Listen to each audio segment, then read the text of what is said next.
Princípios da Prosperidade Bíblica. Capítulo 21. Investimento seguro. Prezado irmão N, fiquei muito preocupada com o seu caso. Desde que nos encontramos na Campal de Tipton, eu quase não podia deixar de me dirigir a você pessoalmente, enquanto falava ao povo sobre as palavras de Cristo. Não acumulem tesouros sobre a terra, onde as traças e a ferrugem corroem, e onde os ladrões escavam e roubam. Mas ajuntem tesouros no céu, onde a traça e a ferrugem não corroem, e onde ladrões não escavam nem roubam. Porque onde estiver o seu tesouro, aí está também o seu coração. Mateus 6, 19-21. Lembro-me de sua fisionomia como alguém que me foi mostrado em visão um tempo atrás. Julgava ser seu dever pregar a palavra a outros, mas seu exemplo atual impediria as pessoas de aceitarem a verdade, muito mais do que convertê-las. Professa crer na mais solene e decisiva mensagem. No entanto, sua fé não é sustentada por obras. Você tem a verdade em teoria, mas não foi convertido por ela. A verdade não tomou plena posse do seu coração, nem foi aplicada à vida diária. Você necessita converter-se, transformar-se pela renovação da mente. Romanos 12, 2. Quando a verdade tomar posse de seu coração, realizará uma reforma na vida. O mundo descrente será então convencido de que há poder na verdade, que realizou tão grande mudança em um homem tão amante do mundo quanto você. O irmão ama este mundo. Seus tesouros estão aqui e o seu coração está neles. A menos que o poder da verdade afaste suas afeições de seu Deus, que é este mundo, você perecerá junto com seus tesouros. Você tem pouca percepção do elevado caráter da obra para estes últimos dias e não tem feito sacrifício algum pela verdade. Possui um espírito estreito e avarento e tem fechado os olhos às necessidades dos carentes e aflitos. Sua compaixão não foi despertada para aliviar as necessidades dos oprimidos, nem tem o coração motivado a ajudar a causa de Deus com seus recursos, ou atender às necessidades dos sofredores. Seu coração está apegado aos tesouros terrenos. A menos que vença esse amor pelas coisas do mundo, você não terá lugar no reino dos céus. O mestre da lei perguntou a Jesus o que deveria fazer para herdar a vida eterna. Jesus referiu-lhe os mandamentos de seu pai, dizendo-lhe que a obediência a eles era necessária para a salvação. Cristo lhe disse que ele conhecia os mandamentos e que, se lhes obedecesse, teria vida. Note sua resposta. Mestre, tudo isso tenho observado desde a minha juventude. Marcos 10, 20. Jesus contemplou esse enganado jovem com piedade e amor. Ele estava prestes a revelar-lhe que havia uma falha sua em guardar, de coração, os mandamentos que tão confiadamente afirmava obedecer. Jesus lhe disse: só uma coisa falta a você. Vá, venda tudo o que tem, dê o dinheiro aos pobres e você terá um tesouro no céu. Depois, venha e siga-me. Verso 21. Jesus chamou a atenção desse jovem diretamente para o defeito de seu caráter e menciona sua vida de abnegação e submissão. Ele havia deixado tudo pela salvação humana e solicitou ao jovem que viesse e imitasse seu exemplo, assegurando-lhe que teria um tesouro no céu. Por acaso o coração do jovem saltou de alegria diante da afirmação de que teria um tesouro no céu? Não. Seus tesouros terrestres eram seu ídolo. Eles ocultavam o valor da herança eterna. Ele se afastou da cruz, da vida de autossacrifício do Redentor e voltou-se para este mundo. Tinha um excitante desejo pela herança eterna, contudo, relutantemente, voltou-lhe as costas. Foi uma luta decidir o que escolher, mas finalmente optou em continuar amando seus tesouros terrestres. Esse jovem tinha muitos bens e o seu coração estava neles. Ele não podia consentir em transferir seus tesouros para o céu, afastando deles as afeições, usando-os para fazer o bem, ajudando as viúvas e os órfãos e assim tornando-se rico em boas obras. O amor desse jovem pelas riquezas era muito mais forte do que seu amor pelo semelhante e pela herança imortal. A escolha foi feita. O incentivo feito por Cristo de assegurar um tesouro no céu foi rejeitado, pois o jovem não concordou em cumprir as condições. O poder de sua afeição pelas riquezas terrenas triunfou, e o céu, com toda a sua atraente glória, foi sacrificado pelos tesouros do mundo. O jovem retirou-se triste, pois queria ambos os mundos, mas ele sacrificou o celestial pelo terreno. Poucos compreendem a força de seu amor às riquezas, até que venham provações sobre eles.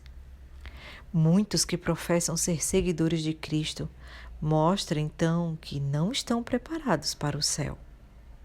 Suas obras testificam que amam mais as riquezas do que o próximo, ó Deus. Como o jovem rico, perguntam pelo caminho da vida, mas quando a senda lhes é apontada, o custo avaliado, e se convence de que precisam sacrificar suas riquezas terrenas e se tornarem ricos em obras, decidem que o céu é muito caro. Quanto maiores os tesouros acumulados na terra, mais difícil é para o possuidor compreender que eles não são seus, mas emprestados para serem usados para a glória de Deus. Jesus aproveitou a oportunidade para dar aos seus discípulos uma impressionante lição. Então disse Jesus a seus discípulos: em verdade lhes digo que um rico dificilmente entrará no reino dos céus. E ainda lhes digo que é mais fácil um camelo passar pelo fundo de uma agulha do que um rico entrar no reino de Deus. Mateus 19, 23 e 24. Aí está a força das riquezas. O poder do amor às riquezas sobre a mente humana é quase paralisante. A fortuna cega a muitos e os faz agir como se estivessem desprovidos da razão. Quanto mais possuem deste mundo, mais desejam. Seus temores de futuras necessidades aumentam com as riquezas. Têm a tendência de acumular recursos para o futuro. São mesquinhos e egoístas, temendo que Deus não lhes supra a necessidade vindoura. Essas pessoas são realmente pobres para com Deus. Como suas riquezas têm aumentado, põem a confiança nelas e não têm fé em Deus e em suas promessas. O homem pobre que tem fé e confiança em Deus, que confia em seu amor e cuidado e que é rico em boas obras, usando prudentemente o pouco que possui em abençoar outros, é rico para com Deus. Sente que seu semelhante tem reivindicações sobre ele, as quais não pode desrespeitar sem desobedecer ao mandamento de Deus. Ame ao seu próximo como você ama a si mesmo. Mateus 22, 39. O pobre, que é rico diante de Deus, considera de maior importância a salvação dos seus semelhantes do que todo o ouro e prata deste mundo. Cristo aponta o caminho no qual aqueles que têm riquezas mundanas e, no entanto, não são ricos para com Deus, podem assegurar verdadeiras riquezas. Ele diz: Se você quer ser perfeito, vá, venda os seus bens, dê o dinheiro aos pobres e você terá um tesouro nos céus. Depois venha e siga-me. Mateus 19, 21. O remédio que ele propõe ao rico é uma transferência das afeições das riquezas terrenas para a herança imortal. Pelo investimento de recursos na causa de Deus, para ajudar na salvação de pessoas e abençoar os necessitados, podem tornar-se rico em boas obras e acumular para si mesmo um tesouro que é sólido fundamento para o futuro, a fim de tomarem posse da verdadeira vida. 1 Timóteo 6,19. Este se comprovará um investimento seguro, mas muitos mostram por suas obras que não ousam confiar no banco celestial. Escolhem confiar seus recursos à terra em vez de enviá-los ao céu, para que seu coração possa estar no tesouro celestial. Meu irmão, você tem diante de si uma obra a fazer. Empenhar-se em vencer a cobiça, o amor às riquezas mundanas e especialmente a confiança própria, porque tem tido evidente sucesso em acumular as coisas deste mundo. Pobres homens ricos, professando servir a Deus, são dignos de piedade. Enquanto professam conhecer o Senhor, eles o negam em suas obras. Portanto, se a luz que existe em vocês são trevas, que grandes trevas serão. Mateus 6,23. Afirmam ter fé na verdade, mas suas obras não correspondem à sua religião. O amor às riquezas os torna egoístas, exigentes e arrogantes. Riqueza é poder e, frequentemente, o amor a ela corrompe e neutraliza tudo o que é nobre e divino no ser humano. As riquezas trazem consigo grandes responsabilidades. Obtê-las mediante comércio injusto, enganando nos negócios, oprimindo as viúvas e os órfãos, ou acumulando bens e negligenciando as necessidades dos pobres, trarão finalmente a justa retribuição descrita pelo inspirado apóstolo. Escutem agora, ricos, chorem e lamentem por causa das desgraças que virão sobre vocês. As suas riquezas apodreceram e as suas roupas foram comidas pelas traças. O seu ouro e a sua prata estão enferrujados, e essa ferrugem será testemunha contra vocês, e há de devorar como fogo o corpo de vocês. Nestes tempos do fim, vocês ajuntarão tesouros. Eis que o salário dos trabalhadores que fizeram a colheita nos campos de vocês e que foi retido com fraude está clamando. E o clamor dos que fizeram a colheita chegou aos ouvidos do Senhor dos Exércitos. Tiago 5, de 1 a 4. Os mais humildes e pobres dos verdadeiros discípulos de Cristo, que são ricos em boas obras, são mais abençoados e mais preciosos à vista de Deus do que aqueles que se gloriam de suas grandes riquezas. Eles são mais honrados nas cortes celestiais do que os mais exaltados reis e nobres que não são ricos para com Deus. O apóstolo Paulo exortou a Timóteo a advertir os ricos. Exorte os ricos deste mundo a que não sejam orgulhosos, nem depositem a sua esperança na instabilidade da riqueza, mas em Deus, que tudo nos proporciona ricamente para o nosso prazer. Que eles façam o bem, sejam ricos em boas obras, generosos em dar e prontos a repartir, ajuntando para si mesmo um tesouro que é sólido fundamento para o futuro, a fim de tomarem posse da verdadeira vida. 1 Timóteo 6, 17 a 19. Essas admoestações é aplicável a você, irmão N, e há muitos que professam crer na verdade para esses últimos dias. Aqueles que acumulam recursos ou investem muito em terras, enquanto privam suas famílias dos confortos da vida, agem como insensatos.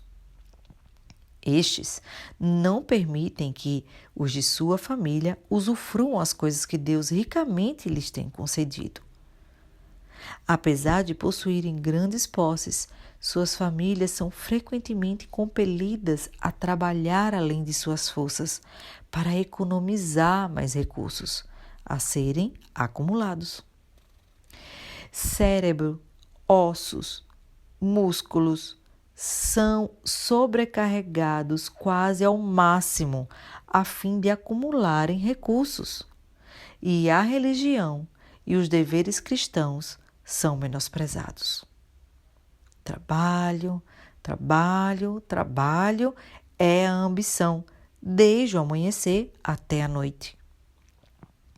Muitos não manifestam um sincero desejo de conhecer a vontade de Deus e compreender sua vontade sobre eles.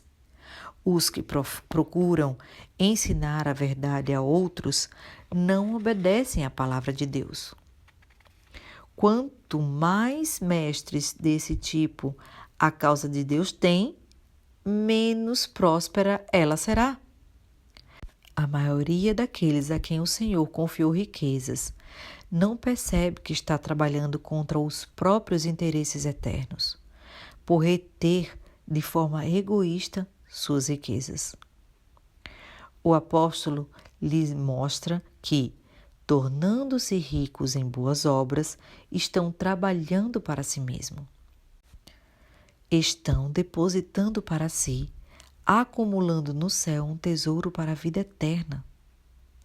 Ao distribuir para atender às necessidades da causa e ajudar os necessitados, estão fazendo fielmente a obra que Deus lhes designou. E um memorial de sua abnegação, generosidade e atos de amor será escrito nos livros dos céus.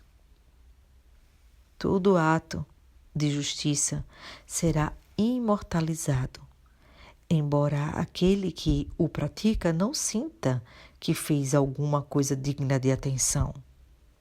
Se o andar diário daqueles que professam a verdade fosse uma cópia viva da vida de Cristo, a luz que deles brotaria conduziria outros ao Redentor. Apenas no céu serão amplamente avaliados os benditos resultados de uma vida coerente, harmoniosa e piedosa em favor da salvação de outros.